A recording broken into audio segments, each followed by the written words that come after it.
May the odds be ever in your favor. So I finally saw Hunger Games last night, having heard people talk about it for the past couple weeks, wanted to join the conversation.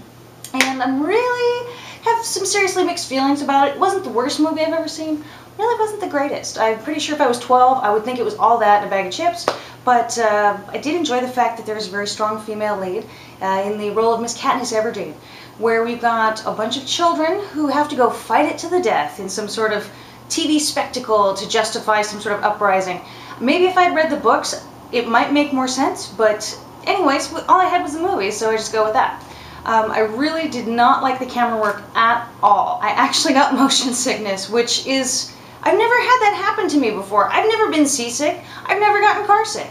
I read on the bus all the time on some bumpy ass roads. And how is it possible that in the credits there's a steady cam operator team, but it's always that shaky? I could see in the action scenes, maybe, you know, I'm running through the forest, a little shakiness, that would make sense. But having it going throughout the movie, it was completely just awful for my theater going experience. But it was okay. I did like some of the special effects, even though they were a little bit cheesy, but the fact how they were used was kind of interesting, especially with the flames and the clothes, because I definitely did very much enjoy some of the makeup, and I really enjoyed some of the costumery.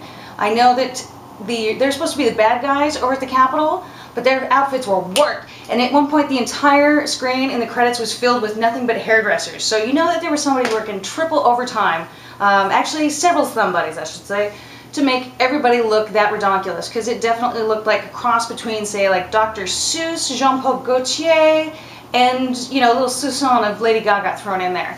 But I really did enjoy Stanley Tucci very much. I really like everything that he's ever been in, but seeing him in the credits with Stanley Tucci, it's kind of like he's been elevated to the same status as Morgan Freeman, which I think it's a lovely thing that he's, you know, overnight success, 40 years in the making. But I really have enjoyed everything he's ever done, so I did enjoy him in that.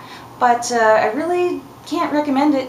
You know, if you're 12, you'll probably dig it, but I didn't like it, so yeah. Not the worst thing that ever happened to a person, but it just definitely had some fabulous makeup tips going for somebody, because I really want to know where Lenny Kravitz got that gold eyeliner. If there was anything that came out of that, that would be my favorite part. But, you know, what you gonna do?